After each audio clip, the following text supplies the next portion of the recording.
বলছিলাম আজ বাঙালির প্রাণের উৎসব পহেলা বৈশাখ ১৪৩২ বঙ্গাব্দের প্রথম দিন। পুরাতন বছরে শোক, গ্লানি, জরা, দুঃখকে পেছনে ফেলে নতুন করে বছর সাজানোর দিন এটি। বাঙালির জীবনে তাই বাংলা নববর্ষের আবেদন চিরন্তন, সর্বজনীন। নানা লোকাচারের মধ্য দিয়ে নতুন বছরকে উদযাপন করে বাঙালি। মুড়ি, মুরগি, বাতাসের সন্দেশ আর পান্তা খাওয়ার প্রচলন রয়েছে এই দিনটিতে। এই দিনটি থেকে ঘিরে আয়োজন করা হয় বিভিন্ন সাংস্কৃতিক অনুষ্ঠান আর শোভাযাত্রা। নববর্ষ উপলক্ষে গ্রাম আর শহরে আয়োজন করা হয় মেলা। দেশীয় খ্রিস্টীয় সংস্কৃতিকে তুলে ধরা হয় এই সমস্ত মেলায়। বাঙালির শিল্প, সাহিত্য, সংস্কৃতি, কৃষি, ব্যবসা, পার্বণ সহ পারিবারিক আর সামাজিক জীবনে বাংলা সালের ব্যবহার ওতপ্রোতভাবে জড়িয়ে আছে। কৃষিকাজ আর খাজনা সংগ্রহ করতে প্রচলন করা এই বর্ষপঞ্জি দিনে দিনে যেন সর্বজনীন সাংস্কৃতিক উৎসবে রূপ নিয়েছে। বর্ষবরণের উৎসব তাই অসাম্প্রদায়িক চেতনায় উজ্জীবিত করে বাঙালিকে। দিনটিকে ঘিরে এবছরও রাজধানী ঢাকা সহ সারা দেশে সাংস্কৃতিক অনুষ্ঠান, শোভাযাত্রা আর মেলার আয়োজন করা হয়েছে। দর্শক, এই মুহূর্তে আমরা ঢাকা বিশ্ববিদ্যালয়ের চারুকলায় যেতে চাই এবং সেখানে আনন্দ শোভাযাত্রার শেষ মুহূর্তের প্রস্তুতি রয়েছে। একটু পরে শুরু হবে, সেই আপডেটটা জানার চেষ্টা করি। সহকর্মী সবুজ মাহমুদ আমাদের সঙ্গে যুক্ত হচ্ছেন। সবুজ মাহমুদ, আপনাকে নববর্ষের শুভেচ্ছা, শুভ নববর্ষ। এবং নববর্ষের অন্যতম যে আকর্ষণ, যেটাকে আমরা মঙ্গল শোভাযাত্রা বললো, এবছর থেকে আমরা বলছি আনন্দ শোভাযাত্রা, অর্থাৎ পুরাতন নামেই আমরা ডাকছি। সেই আনন্দ শোভাযাত্রার প্রস্তুতি এখন কোন পর্যায়ে রয়েছে এবং অবশ্যই নিরাপত্তার ব্যাপারটা একটু যুক্ত করে দেবেন সবুজ মাহমুদ।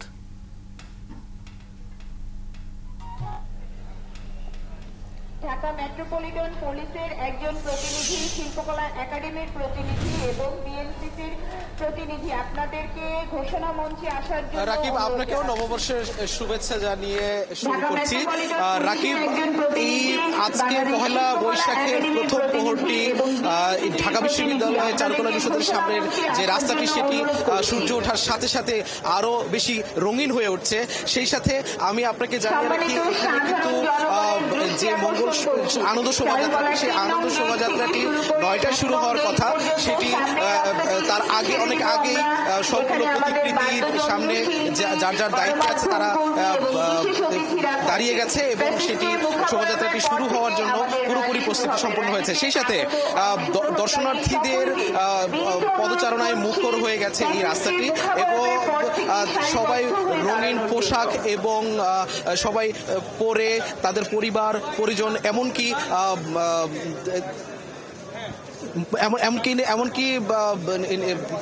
তাদের পরিবারের সন্তান-সন্ততি সবাইকে নিয়ে এখানে যুক্ত হয়েছেন। এবং আমি দেখেছি যে এখানে নিরাপত্তা ব্যবস্থা কিন্তু খুবই জোরালো করা হয়েছে। নিরাপত্তা ব্যবস্থায় আমি যদি বলতে চাই তাহলে এখানে বাংলা মোটর থেকে সব ধরনের যানবাহন, চারুকলামুখী সব ধরনের যানবাহন বন্ধ করে দেওয়া হয়েছে এবং 3 স্তরের নিরাপত্তা ব্যবস্থা বাংলা মোটর, হোটেল ইন্টারকন্টিনেন্টাল এবং শাহবাগের সামনে 3 স্তরের নিরাপত্তা ব্যবস্থা জোরদার করা হয়েছে। এছাড়া আমি সোয়াত, র্যাব এবং বিজিবিকে টহল দিতে দেখেছি। এখানে তাদের সতর্ক অবস্থান দেখতে পাচ্ছি এবং যতই সকাল হচ্ছে, সূর্য ওঠার সাথে সাথেই আমরা দেখতে পাচ্ছি যে এখানে শোভাযাত্রায় অংশগ্রহণ করার জন্য মানুষের ভিড় লেগে গেছে এবং সবাই রঙিন পোশাক পরে, কেউ মাথায় ফুল, খোপায় ফুল নিয়ে এসে যুক্ত হয়েছে এবং আপনি নিশ্চয়ই দেখতে পাচ্ছেন এখানে শোভাযাত্রায় যুক্ত হওয়ার জন্য যেই মোটিভগুলো আছে, সেই মোটিভগুলোর সবার সামনেই আছে ফ্যাসিবাদের প্রতিকৃতি।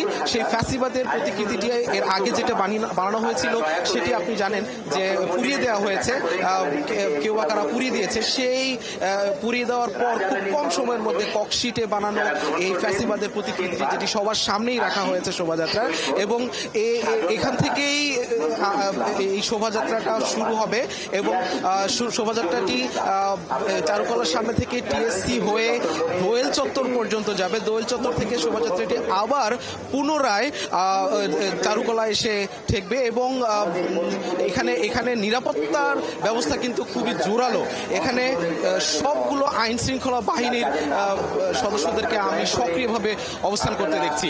আমি এখানে যারা অবস্থান নিয়েছে, যারা এখানে এই র্যালিতে অংশগ্রহণ করার জন্য চারুকলায় এসেছেন, তাদের সাথে আমি কথা বলে তারা আমাকে জানিয়েছেন তারা খুবই আনন্দে উচ্ছ্বাসিত এবং তারা সবাই রঙিন পোশাক পরে এবং বাঙালি সংস্কৃতি চর্চায় যুক্ত হওয়ার জন্য সবাই এসেছে। এখানে যেন বৈচিত্র্যে ভরপুর একটি বাঙালিয়ানা আমি চিত্র দেখতে পাচ্ছি এবং এই যে রঙে রঙে ভরে উঠেছে ঢাকার এই চারুকলার সামনে যে রাজপথ, সেই রাজপথটি পয়লা বৈশাখ 1432কে স্বাগত জানানো শুরু করতে এই বর্ণিল মঙ্গল শোভাযাত্রাটি শুরু হবে ঢাকা বিশ্ববিদ্যালয়ের চারুকলা অনুষদ থেকে। আপনাকে রাকিব জানিয়ে রাখি, এই শোভাযাত্রায় অংশ নিচ্ছে পাহাড়ি এবং বাঙালিদের প্রায় 28টি সংগঠন এবং তাদের মাধ্যমে এই শোভাযাত্রাটি আরো নতুন মাত্রা যোগ হবে। আমরা আসলে আপনার মাধ্যমে দেখতে পাচ্ছি সেই ছবিটা এবং সেখানে আসলে প্রস্তুতি শুরু হয়েছে।